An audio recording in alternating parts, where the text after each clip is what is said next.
Here is the full script translated into English. Before you say anything, I need you to imagine something.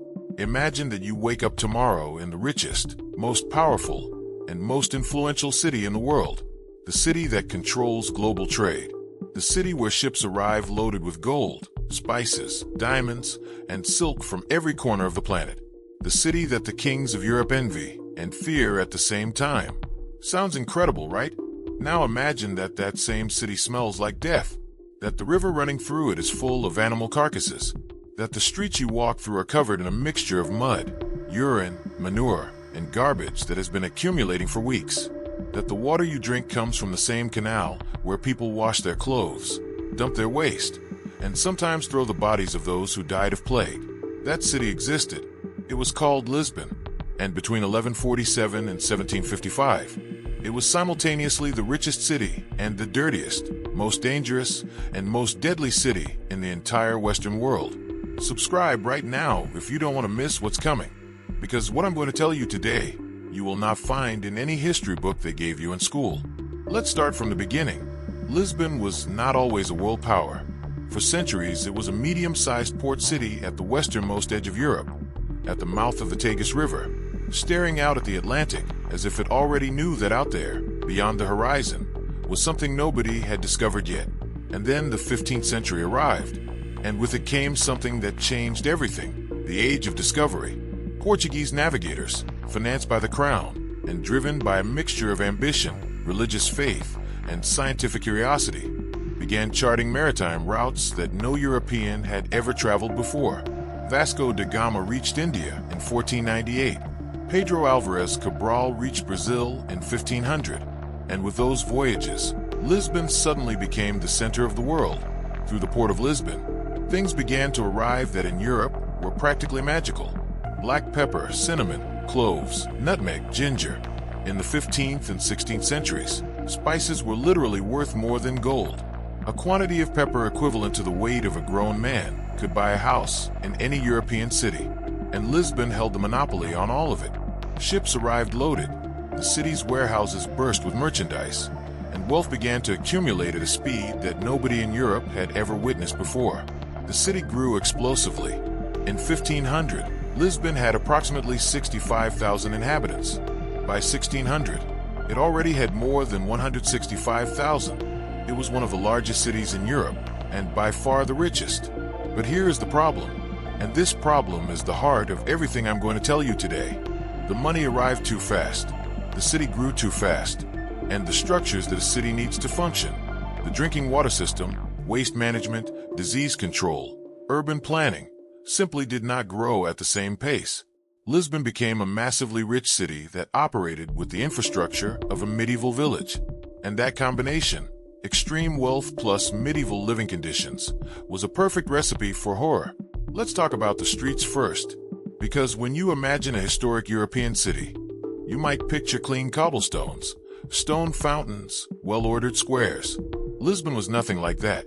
The streets of Lisbon in the 16th, 17th, and early 18th centuries were basically open drainage canals. There was no sewage system. There was no organized garbage collection. There was none of that. What there was instead was a custom, completely normalized and socially accepted, of throwing waste out the window directly onto the street. It even had a name. In Portuguese, it was called the lançamento das águas sujas, which translates literally as the throwing of the dirty waters. And the dirty waters were not just water. They were urine, feces, food scraps, animal innards, blood from the meat markets, garbage of every kind. All of that fell into the street. All of that mixed together. All of that accumulated. In summer, the heat of the sun cooked that mixture directly on the cobblestones and generated a smell that foreign visitors described in their diaries with terrifying consistency.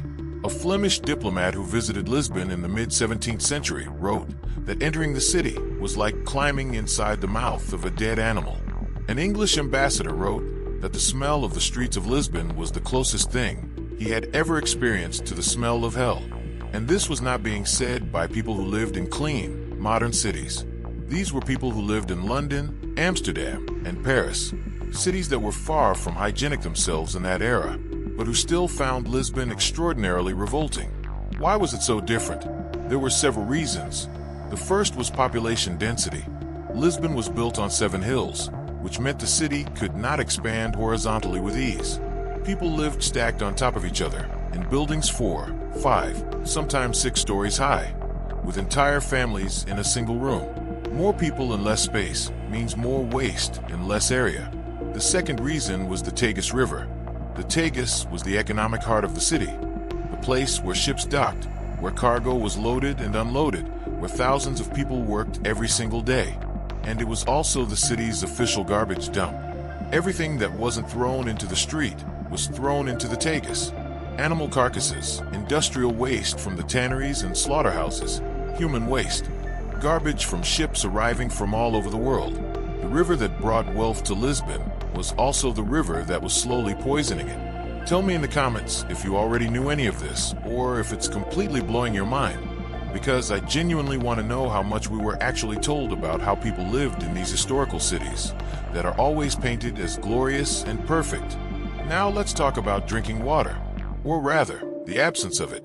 Lisbon in its era of splendor did have an aqueduct, the Arcos das Águas Livres, but its construction did not begin until 1731, and it was not fully functional until decades later.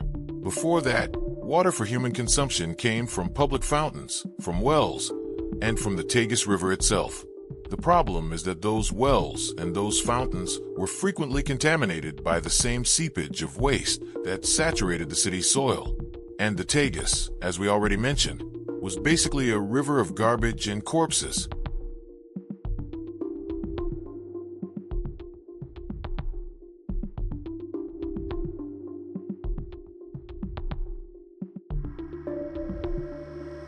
People knew nothing about bacteria in the 16th century.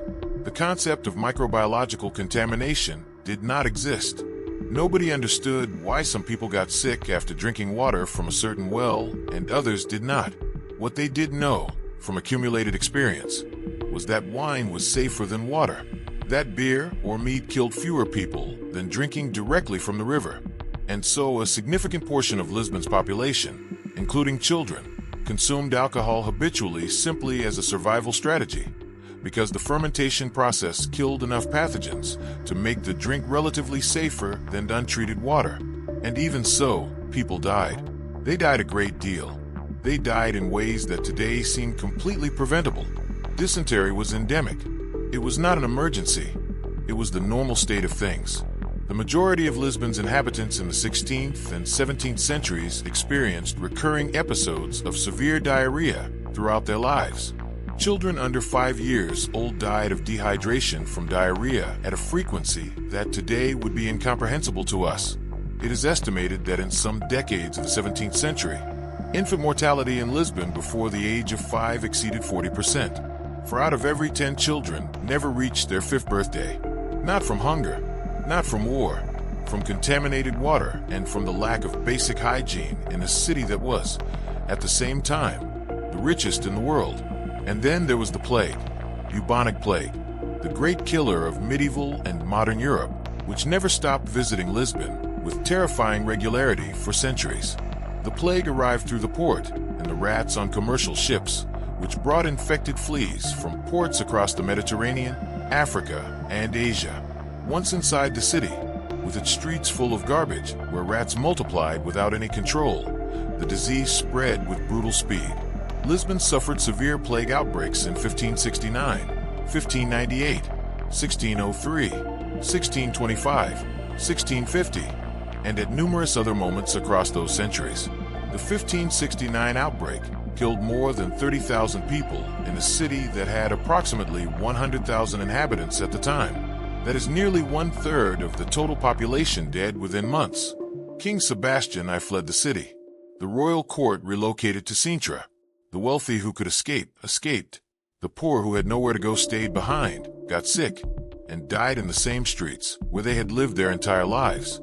But there is something that makes all of this even more disturbing, and that is that the wealth of Lisbon did not merely coexist with this misery. In a very real way, it directly caused it. The massive commerce that enriched the city was also the primary vector through which diseases arrived.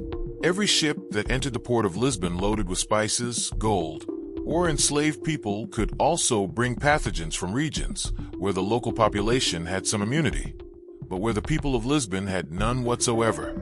The global connectivity that made Lisbon powerful was the very same thing that made it extraordinarily vulnerable. And in that tension between glory and horror, between gold and garbage, between accumulated wealth and the lives being lost for lack of clean water, entire generations of people lived in Lisbon for more than 6 centuries. The end of that era came in a way that nobody expected, and that nobody could have imagined. On the 1st of November, 1755, at 9:40 in the morning, the earth shook. The Lisbon earthquake of 1755 was one of the most destructive in the history of Europe. It is estimated to have had a magnitude of between 8.5 and 9 on the Richter scale. Within minutes, thousands of buildings collapsed. Those who survived the initial collapse ran toward the coast, toward the Tagus, seeking open space and distance from the buildings that were still falling. And then the tsunami arrived. 3 enormous waves swept through the port and the lower areas of the city. And by the time the earth stopped moving and the water receded, the fires that had begun from the candles of the churches on All Saints' Day consumed what remained. Lisbon burned for 5 days. Between 30,000 and 60,000 people died. The richest city in the world was reduced to ruins in less than a week. And here is the final paradox of all of this. The earthquake of 1755, which destroyed Lisbon, was also the opportunity that allowed it to be rebuilt in a completely different way. The Marquis of Pombal, the minister who took charge of the Reconstruction, designed the new Lisbon with wide streets, drainage systems, ventilated squares, and an urban planning framework the city had never had before. The catastrophe created the conditions for the modernization that wealth alone had never managed to produce. If you made it this far, I want to know one thing. What strikes you as the most unbelievable part of everything you just read? That the richest city in the world had no clean drinking water? That people drank alcohol to avoid dying of diarrhea? That the plague killed 1/3 of the city, while ships kept arriving loaded with gold? Leave your answer in the comments. I genuinely want to read every single one of them. And if you want to keep discovering the stories behind the cities, the empires, and the historical moments that were always told to us only halfway, subscribe and hit the bell. Because what's coming on this channel has no comparison to what they taught you in school. See you in the next video.